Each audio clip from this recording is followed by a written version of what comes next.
Olá pessoal, meu nome é Mariane e eu vou estar dando as aulas de Química da Frente 1 e a gente vai continuar com o conteúdo de onde a gente parou, com o tema Termoquímica. Então, o que é Termoquímica? Termoquímica é uma área da química que estuda a energia ou calor liberado ou absorvido durante as reações químicas e esse calor é geralmente expresso na unidade Joule ou caloria. E uma caloria é definida como a energia para elevar 1 grama de água em 1 grau Celsius. E é sempre bom lembrar que geralmente se utiliza quilocaloria como unidade, por serem valores altos, e 1 quilocaloria equivale a 1000 calorias. E também tem as conversões de caloria e joule, onde 1 caloria equivale a 4,18 joule. E esse calor liberado absorvido durante as reações, ele é medido por um equipamento chamado calorímetro. E outra definição importante é a de entalpia, que é o conteúdo calorífico dentro de um sistema a pressão constante. E esse conteúdo de calor é impossível de ser medido, e o que dá para medir é somente a variação dessa entalpia, que é a mesma coisa que o calor absorvido ou liberado durante as reações. E, matematicamente, a variação de entalpia é a entalpia dos produtos menos a entalpia dos reagentes. Agora a gente vai ver os tipos de reações que existem na termoquímica. Tem as reações exotérmicas, que são as que liberam calor para o ambiente. E como elas estão liberando calor, significa que os produtos vão ter uma entalpia menor do que os reagentes, porque esse conteúdo calorífico foi retirado dos reagentes quando eles passaram para produtos. E isso significa que a variação da entalpia no final vai ser negativa. Como exemplo, tem a combustão do acetileno aqui, com a variação da entalpia negativa, e todos os tipos de combustão são também reações exotérmicas. Outro tipo de reação é as reações endotérmicas, que absorvem o calor do ambiente e, como elas estão absorvendo, a entalpia dos produtos vai acabar sendo maior do que a dos reagentes. E isso leva a uma variação da entalpia positiva. Como exemplo, tem a decomposição da água em hidrogênio e oxigênio, com a variação da entropia positiva. Os diagramas de entropia são utilizados para, algumas vezes, realizar o cálculo da entropia. Tem alguns exercícios que passam esses diagramas e pedem para calcular a variação da entropia. Ele tem um para cada tipo de reação. Esses são das exotérmicas, onde a entropia dos reagentes é maior, por isso que está em cima aqui, como se fosse um gráfico mesmo. E a dos produtos é menor. E a seta vai sempre apontar no sentido da reação, ou seja, dos reagentes para os produtos. E se a seta estiver para baixo, significa que a variação da entropia é negativa e a reação é exotérmica. E no exemplo com valores, como a seta está de cima para baixo, significa que esses são os reagentes e esse o produto. E como está para baixo, a variação da entropia vai ser negativa e essa reação é exotérmica. E para calcular, é só fazer a entropia dos produtos menos a dos reagentes. E aqui é bem parecido com outro diagrama, só que para a reação endotérmica. O que muda é que a entropia dos reagentes agora é menor do que a dos produtos. A seta aponta dos reagentes para os produtos e vai ser positiva porque está para cima agora. E aqui tem o exemplo com a reação inversa da anterior, onde a variação da entropia agora é positiva, por ser a reação inversa. E também dá para calcular a Dá para calcular a variação de entropia fazendo produtos menos reagentes. Agora a gente vai ver os fatores que alteram a variação da entalpia. O estado físico dos reagentes altera porque, dependendo do estado, o sistema vai ter mais ou menos energia. Por exemplo, no estado gasoso é o que tem mais energia, porque as moléculas estão numa maior agitação, ocupando um volume maior também. O líquido é o estado de energia intermediária, e o sólido é que tem menos energia, porque elas estão praticamente paradas no mesmo lugar. Não tem uma agitação tão grande assim.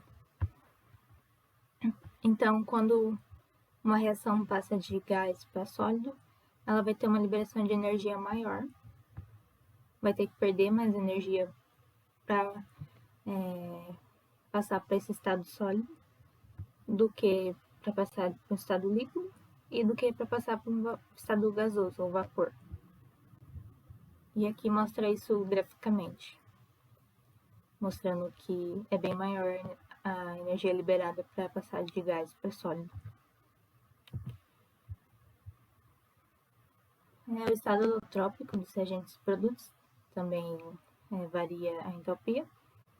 E esse estado alotrópico é a forma como o elemento se organiza para formar diferentes substâncias simples, como por exemplo o carbono, que pode formar um grafite ou diamante, dependendo de como ele arranja os átomos espacialmente.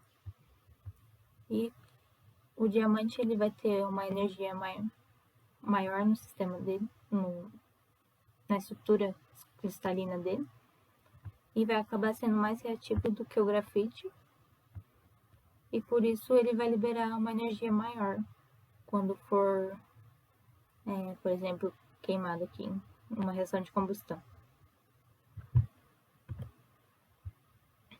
A temperatura também altera a entalpia. O que foi feito é uma verificação experimental. Foi visto que, dependendo da temperatura do ambiente, a entalpia obtida por uma mesma reação ela variava.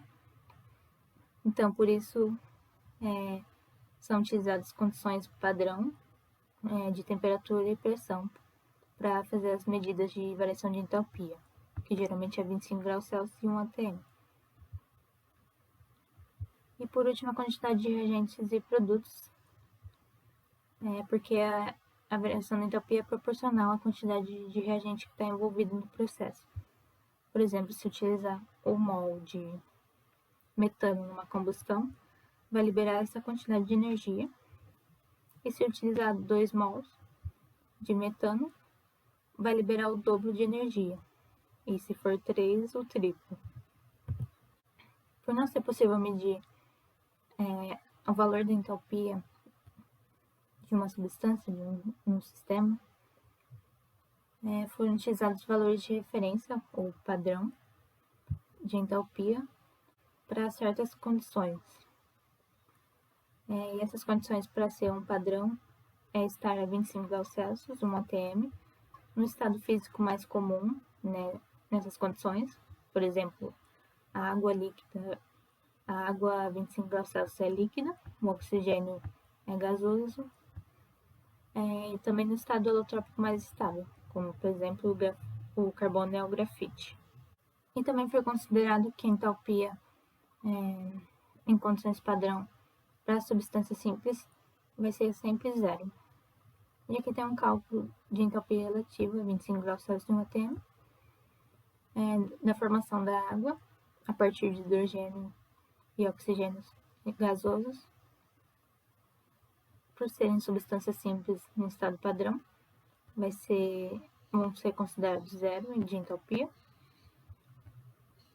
E aqui, tendo a variação de entalpia da reação, dá para calcular então a entalpia dos produtos, ou produto que só tem um, e essa entalpia vai ser a mesma da água líquida. E uma forma de representar a reação química na termoquímica é chamada de equação termoquímica, que representa a reação junto com o reagente produto, mas também com o estado físico, o alotrópico, a temperatura, a pressão e a variação de entalpia. E às vezes eles não mostram a pressão e temperatura, e quando não mostrar, assume que é 25 graus Celsius e 1 atm. Agora a gente vai ver os tipos de calor de reação, que depende do tipo de reação. Tem o calor de formação, que é o calor para formar um molde, um composto a partir de substâncias simples, no estado padrão. E ele é importante porque ele representa a entalpia do próprio composto formado, devido à entalpia dos reagentes ser zero, por estarem no estado padrão e ser substâncias simples. Como exemplo, tem o que a gente acabou de ver na formação da água, onde a variação de entalpia dessa reação é também equivalente à entalpia da água. Tem o calor de combustão, que é a entalpia na combustão de um mol de substância, e vai ser sempre negativo, por ser de combustão. E aqui tem o exemplo da combustão da glicose, onde é liberado na combustão de um mol de glicose 673 quilocalorias. E em alguns casos, essa entalpia ela pode ser tanto de formação como de combustão, porque a reação ela forma algum composto a partir de substâncias simples, mas também é uma combustão, como aqui é a combustão do grafite. E por último tem a energia de ligação, que é o calor absorvido para romper um mol de ligações, considerando que o reagente e os produtos estão no estado gasoso, a 25 graus Celsius e 1 atm. E para romper ligações tem que fornecer uma energia para separar esses dois átomos. Então esse processo vai acabar tendo uma variação de entalpia positiva e sendo endotérmico. E essa energia fornecida ela vai ser proporcional à estabilidade da ligação, porque quanto mais forte for a ligação, mais energia vai ter que fornecer para romper ela.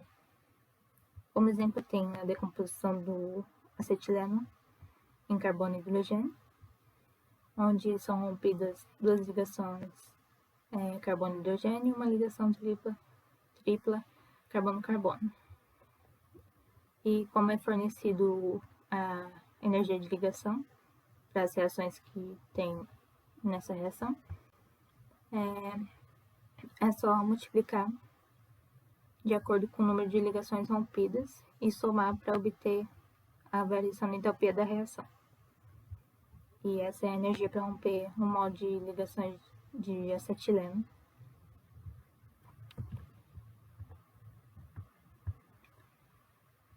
E também dá para calcular a variação da entalpia de reações que, além de romper ligações, tem também a formação de novas ligações. E se para romper tem que fornecer energia, para formar novas ligações, vai ter que liberar essa energia. Então, esse processo vai ter uma variação de entalpia negativa e vai ser exotérmico. Como exemplo, tem o cálculo da variação de entalpia de uma reação de hidrogenação de um alceno, onde ele fornece as energias de ligação. E tem duas formas de resolver. Pode considerar que todas as ligações dos reagentes estão sendo rompidas e todas as dos produtos formadas, ou então considerar apenas as ligações que estão sendo rompidas e as novas ligações que estão sendo formadas. Eu considero o segundo método melhor, porque depois vai ter que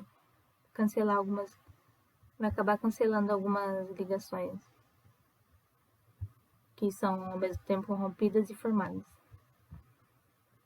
Então, aqui vai romper a ligação carbono dupla carbono e vai romper a ligação hidrogênio-hidrogênio para formar duas ligações carbono-hidrogênio e uma ligação simples carbono-carbono. O que foi rompido vai ter sinal positivo e o que foi formado negativo, por liberar essa energia. Então, é só trocar o sinal do que formou e somar tudo que obtém a variação da entalpia dessa reação. Por último, tem a lei de Hess, que foi constatada em 1840 pelo Hess. Experimentalmente, ele viu que a variação de entalpia de uma reação dependia apenas dos estados finais, dos estados inicial e final, não importando o caminho que levava para chegar do reagente até o produto. E aqui tem como exemplo que a entalpia da reação de A até B vai ser só a soma das variações de entalpia de cada etapa intermediária até chegar em B. Por exemplo, aqui, que passa de A para C, de C para D e de D para B, a entalpia da reação de A até B vai ser a soma dessas três. E essa outra reação que chega também em B vai ser a soma dessas duas entalpias. E então, isso mostra que a equação termoquímica vai poder ser tratada como uma equação matemática, podendo ser somada, somando também os valores de variação de entalpia, ou podendo ser invertida, invertendo a equação, inverte o sinal da entalpia, ou multiplica por algum número diferente de zero, que também vai multiplicar a entalpia. E fazendo essas operações vai ser possível obter a entalpia de uma reação a partir de outras reações, que a gente já tem o valor dessa entalpia. Então é isso pela aula de hoje. Se tiverem dúvidas, podem mandar no meu e-mail, no Facebook, ou comentar no Classroom. E se tiver bastante gente com dúvida, fazer um plantão. Vocês decidem o que for melhor. E obrigada pela atenção.